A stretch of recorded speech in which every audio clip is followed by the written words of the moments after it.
السلام علیکم ناظرین، میں ہوں آپ کی ہوسٹ حریم بیگ اور آپ دیکھ رہے ہیں الخدمت نیوز۔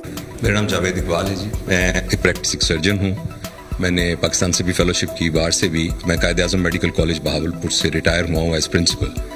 تو میرا تو میڈیا سے اتنا ڈائریکٹ تعلق نہیں تھا، لیکن ریٹائرمنٹ کے بعد جب میں نے اپنا ایکسپیرینس شیئر کرنا شروع کیا related to training, teaching, grooming of people and parenting, تو مجھے نہیں اندازہ تھا کہ میڈیا کی اتنی پاور ہوتی ہے کہ ایک سرجن جو ہے اس کا چینل اتنا ہو جائے کہ وہ ملین تک پہنچ جائے اور لوگ اس کو رسپونڈ کرنا شروع کرتے ہیں۔ شاید اسی لیے میں یہاں ہوں، تو اس لیے مجھے بڑی خوشی ہو رہی ہے۔ اور آپ کے جو ویژن میں سے ایک ویژن میرے لیے بہت انسپریشنل ہے، وہ ہے کہ آپ نے کہا تھا کہ میں ایک قوم بناؤں گا۔ میرا یہ خیال ہے کہ جب آپ کو گورنمنٹ ملی تو اتنے چیلنجز تھے اکنامک سارے، کہ فارملی وہ قوم بنانے والا جو کام تھا وہ اب کرنے کا ٹائم آ گیا ہے۔ میرے پاس ایک چھوٹا سا فریم ورک ہے جس سے بغیر پیسے خرچ کیے ہوئے ہم شارٹ ٹرم اور لانگ ٹرم آپ کے اس ویژن کو امپلیمنٹ کر سکتے ہیں۔ شارٹ ٹرم میں یہ ہے کہ سر ہماری جو سڑکوں پر لوگوں کو پتہ نہیں ہے کہ تھوکنا کیسے ہے، لوگوں کو پتہ نہیں ہے کہ لائن بنانی ہے، لوگوں کو پتہ نہیں ہے جو چھوٹے چھوٹے سوشل جو ایک لٹریسی ہوتی ہے، اس کے لیے 3 ایریاز ہیں۔ ایک ہماری سول ایڈمنسٹریشن، ایک ہمارا اسکول، ایک ہماری مسجد۔ ہم نے اس کی پاور کو بغیر پیسے سے یوز کر سکتے ہیں۔ فار ایگزامپل، جس طرح آپ نے ہمیں بلایا ہے، آپ پورے پنجاب کے کمشنرز کو بلائیے اور بلا کے کسی ایکسپرٹ سے 2 صفحے کا ایک سوشل کیریکولم ڈیزائن کر لیجیے۔ جو ایکسپرٹ بنائیں گے تو اس کو ٹیکنیکل لرننگ آبجیکٹیوز کے حساب سے بنائیں گے۔ ان کمشنرز کو کہا جائے کہ آپ کی کمشنری میں جتنے لوگ موجود ہیں 15 دن کے اندر یہ پیغام ان تک پہنچنا چاہیے، اور ایک ماسٹر ٹرینر ان کو ٹرین کرے جو کہ اس کا ایکسپرٹ ہو۔ وہ جب واپس جائیں تو وہ اپنے تمام ہیڈ ماسٹرز کو بلائیں پرائمری اسکول کے، انہیں کہیں یہ 4 صفحوں کی باتیں ہیں، لائن بنانی ہے، یہاں تھوکنا نہیں ہے، السلام علیکم کہنا ہے، کھانستے وقت ہاتھ رکھنا ہے، and other those social literacy. تو اسکول کی اسمبلی میں آپ کی پہلی میٹنگ کے 10 دن کے بعد اسکول کے بچوں میں یہ بات پھیلنا شروع ہو جائے گی۔ نمبر 2، مسجد کے مولوی صاحبان کو بلائیں، وہ بہت آنرڈ فیل کریں گے اگر کمشنر صاحب اپنے لان میں ان کو چائے پہ بلائیں۔ انہیں کہیں گے کہ حدیث سے شروع کر کے ہر نماز کے بعد یہ 3 صفوں کا کیریکولم ہے، یہ ریاست پاکستان کے آپ ریپرزینٹیٹو ہیں، مسجد ریاست پاکستان کا ایک انسٹرومنٹ ہے، تو ریاست کا پیغام عوام تک پہنچائیے۔ 4 دن کے بعد ہر نماز کے بعد لوگ کہنا شروع کر دیں گے۔ اور تیسرا، سول ایڈمنسٹریشن، جتنی انجمن تاجران، سارے وہ جو commissioner, deputy commissioner, assistant commissioner کی پوری ایک ٹرینڈ پڑھے لکھے لوگ موجود ہیں۔ 15 دن کے اندر پورے پاکستان میں نوائز لیول ہو جائے گا کہ یہ 10 کام ہم نے نہیں کرنے، اور 15 دن کے بعد آپ ٹی وی پہ آ کے آپ یہ کہیں گے ماشاءاللہ، جیسے آپ سنتے ہیں آپ کو کہ آج کوئی پالیٹکس پہ بات نہیں کرنی، آج میں نے یہ 3 ہفتے پہلے ہم نے یہ شروع کیا تھا، آپ کی ریسرچ ٹیم اس کا ایک ڈیٹا نکال کے دے کہ اس کا یہ امپیکٹ ہوا ہے، اور 1 مہینے میں شارٹ ٹرم لوگ کہنے لگ جائیں گے، اوے عمران صاحب نے کہا تھا نا آپ نے لائن بنانی ہے، لائن بناؤ، یہاں تھوکنا نہیں ہے کیونکہ وہ پتہ ہے فلاں بندے نے کہا تھا، اور یہ سارے میڈیا کے دوست اس کے اندر آپ کا ہینڈ بنیں گے۔ یہ تو ہے سر شارٹ ٹرم۔ لانگ ٹرم میں عرض کرنا چاہتا ہوں کہ ہمارے ملک کے اندر جو پیرنٹنگ کا ایریا ہے وہ بالکل ڈیفیشنٹ ہے۔ ایک 18 سال کے لڑکے کی 18 سال کی لڑکی سے شادی ہو جاتی ہے، کو اللہ اولاد دے دیتا ہے، لیکن ان کو ان کی پیرنٹنگ نہیں آتی، اور اسی نے آگے جا کے پوری نیشن بننا ہے۔ تو اس پیرنٹنگ کو کیسے ہم اپنے کیریکولم کے اندر انکلوڈ کریں جس سے جو ہمارے نئے بچے آ رہے ہیں ان کی تربیت ہو سکے، یہ ایک لانگ ٹرم پلان ہے جس پر بہت سارے ہوم ورک ہوئے ہیں۔ میرے کام کا سر جو سارا میں بھی پریکٹسنگ سرجن ہوں، I'm a لیپروسکوپک سرجن، لیکن ریٹائرمنٹ کے بعد اس پر میں نے کافی محنت کی ہے۔ آپ کی گفتگو میں ہمیشہ ایک ریفرنس ریاست مدینہ کا ہوتا ہے اور سیرت نبی کا ہوتا ہے۔ میں سر کالج آف فزن سرجن میں لیڈرشپ پڑھاتا ہوں اور سافٹ اسکل پڑھاتا ہوں۔ میں تمام چیزیں جو بیسیکلی ویسٹ کی ہیں ان کو جب ریلیٹ کرتا ہوں تو وہ اسوہ نبی صلی اللہ علیہ وسلم سے اس کا ریلیشن شپ مل جاتا ہے، جو کہ ویسٹ نے ریسرچ کر کے لی ہے، وہ ہمارے پاس پہلے ہی ہمارے بزرگوں کے تحت موجود ہے۔ تو کسی طریقے سے جیسے آپ کو مبارک بھی سر، ہم سب کو بھی، کہ جو آپ نے سنگل کیریکولم ایڈ کیا ہے وہ 6ٹھی جماعت تک ناظرہ قرآن کا ہے۔ میری آپ سے یہ ریکویسٹ ہوگی کہ اس کے بہت ساری وائسز اس کے اگینسٹ ہوں گی، لیکن پلیز اس کو امپلیمنٹ کیجئے، جو کہ سارا ہوم ورک شفقت صاحب نے سب نے کیا ہوا ہے۔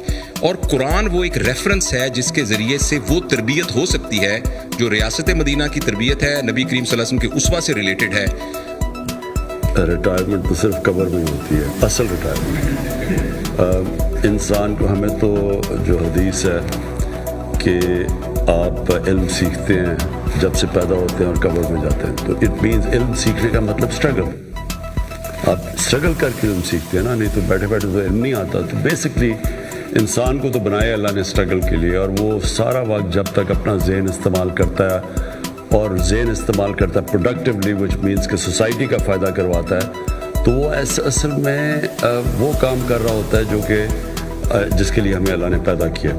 دو چیزیں جی. ایک جو سوسائٹی کو عام لوگوں کو احساس ہو کہ ہم ایک قوم کا حصہ ہیں, یہ جو ریاست ہے یہ ہمارا بھی پرواہ کرتی ہے. پرابلم یہ ہوتا ہے کہ جب چھوٹا سا طبقہ ایک ساری پریولیجز لے جاتا ہے اور باقی لوگوں کو ڈپرائیوڈ ہو جاتے ہیں, وہ قوم بن نہیں سکتی.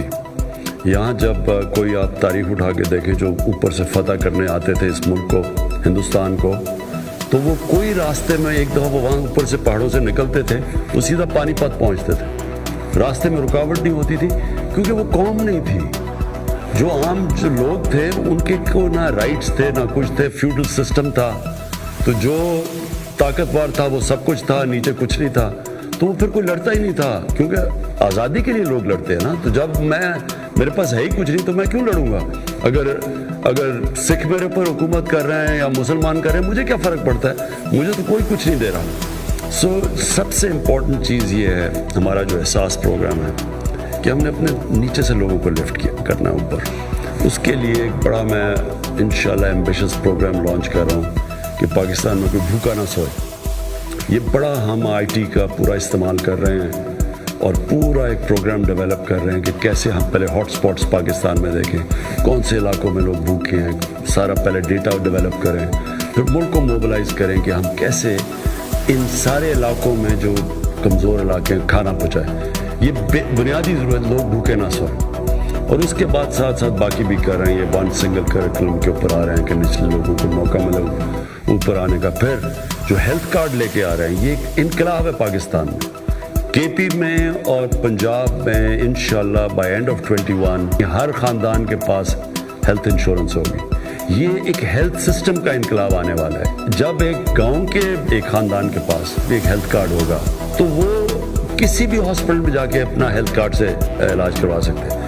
تو پھر پرائیویٹ سیکٹر گاؤں اور چھوٹے شہروں میں چلے جائیں گے, ہاسپٹلس بنائیں گے. ان کو ہم علیحدہ انسینٹیوائز کر رہے ہیں ہاسپٹلس کو کہ چھوٹے شہروں میں جائیں. گورنمنٹ کے پاس تو وسائل نہیں آتے زیادہ ہاسپٹل بنانے کے. تو کیونکہ وہ اس لیے نہیں جاتے غریب علاقوں میں یا چھوٹے گاؤں میں کہ ان کو پیسہ نہیں بنتا. تو جب ہیلتھ کارڈ آ جائے گا تو وہ تو کہیں بھی جا کے اپنا علاج کروا سکتے ہیں. تو یہ ایک بڑا ایمبیشس پروگرام ہے ہمارا, یونیورسل ہیلتھ کوریج کے عام آدمی کو ایک علاج ہو, اور سیکنڈلی پھر کہ ایک پورا ہیلتھ سسٹم بن جائے, ان کے ڈیوٹی فری اکوپمنٹ لا سکیں. پرائیویٹ ہاسپٹلز, اوقاف کی زمین اور ایک ایویکیو ٹرسٹ کی زمین جو پڑی ہوئی ہیں, ان ساروں کو ہم ان کو کنسیشن ریٹس پہ ہاسپٹل بنانے کے لیے موقع دیں. تو وہ ایک پورا ایک ہیلتھ ایجوکیشن ون سلیبس, اس کے بعد یہ جو یہ کھانا, اور پھر جو نیا پاکستان ہاؤسنگ ہے وہ اب لیٹ اس لیے ہوا کہ فور کلوجر لا انفارچونیٹلی عدالت میں پھنسا ہوا تھا. وہ جب تک وہ نہیں آتا گورنمنٹ بینکس لینڈ نہیں کرتے. یہاں تو کوئی کانسیپٹ ہی نہ, کیش ہے تو گھر بناؤ, کیش نہیں ہے تو آپ گھر ہی نہیں بنا سکتے. ایک مزدور بھی انسٹالمنٹس کے اوپر اپنا گھر بنا سکتا ہے. ہماری انشاءاللہ یہ ہاؤسنگ بہت بڑی کیمپین ہے یہ جو اٹھنے والی ہے. فائنلی جو میں آپ کو بات کہتا ہوں کہ دیکھیں, ہر انسان کے لیے کوئی نہ کوئی رول ماڈل ہوتا ہے. جب بڑے ہو رہے ہوتے ہیں, جب اپنے آئیڈیاز ہم کر رہے ہوتے ہیں کہ میں کیا بننا چاہتا ہوں, تو میرے تصور ہوتا ہے کوئی رول ماڈل ہوتا ہے. بٹ ایکچولی جو اچیورز ہوتے ہیں, اسپورٹس میں ہوتے ہیں, کہیں بھی دنیا میں بن جاتے ہیں رول ماڈل, پھر ان کو کاپی کرتے ہوئے انیشلی اس طرح دنیا چلتی ہے. اللہ ہمیں کہتا ہے قرآن میں کہ جو ہمیں ہمارا رول ماڈل ہونا چاہیے وہ نبی صلی اللہ علیہ وسلم. وہ کیوں ہے؟ کیونکہ دنیا کی تاریخ پہ کسی انسان نے وہ چیز نہ کیا ہے نہ کر سکتا ہے. تو وہ ان کے جو فیسٹس ہیں, ان کی پرسنالٹی کے, جو مدینہ کی ریاست تھی وہ ایکچولی ان کی سنت تھی. انہوں نے وہ جو سیٹ اپ کیا, سپریم پاور بن گیا دنیا کی, اور وہ بھی ثابت کیا کہ وہ قوم جس کے پاس کوئی حیثیت ہی نہیں تھی. منگولین بھی دنیا میں بڑی تیزی سے چھا گئے تھے, لیکن وہ 100 سال کے بعد وہ ختم ہو گئے تھے. یعنی وہ آہستہ آہستہ وہ اور قوموں میں ان کا کلچر ہی ختم ہو گیا تھا. اور لیکن منگولین اس لیے دنیا میں چھا گئے تھے کیونکہ انہوں نے نئی انوویشن کی تھی. ان کا کمان جو تھی وہ بڑی دور تک تیر مارتی تھی, اور پھر ان کے اسپیشل گھوڑے تھے, وار ٹیکنیک تھی. ان کا تو تھا ہی کچھ نہیں, انہوں نے تو کوئی انوویشن نہیں تھی. رومن ایمپائر اور پرشین ایمپائر تھا. تو ان ایک دم یہ دنیا کے اوپر جو حاوی ہوئے ہیں, یہ ایک دنیا کی تاریخ کا ایک بڑا یونیک ایک فینومینا ہے جس کو لوگوں نے اسٹڈی نہیں کیا. میں حیران ہوں کہ کبھی یہ نہیں اسٹڈی کرتا کیونکہ وہ مغرب تو نہیں اسٹڈی کرے گا اس کو، کیونکہ ان کے تو انٹرسٹ نہیں ہے. ہماری انٹلیکٹس نے کیوں نہیں اسٹڈی کیا کہ وہی عرب تھے وہ ایک دم کنورٹ ہو گئے اور مدینہ ہجرت کی تھی 622 میں، 636 یعنی 13 سال کے بعد اور 14 سال کے بعد 2 سپر پاورز ان کے سامنے گر چکی تھی without any innovation any thing. تو وہ ایک فینومینا ہے، اس لیے قرآن ہمیں کہتی ہے کہ ان کی زندگی سے سیکھو. سو اصل میں ہی از دا رول ماڈل جو آپ ابھی بات کر رہے ہیں نا. کیریکٹر بلڈنگ میں آپ جتنی ان کو اسٹڈی کریں گے آپ وہ اچھا وہ جو دنیا میں ملک وہ چیزیں اڈاپٹ کرے گا وہ اوپر چلا جائے گا، جو بھی قوم وہ پرنسپلز پہ چلے گی وہ اوپر آ جائے گی.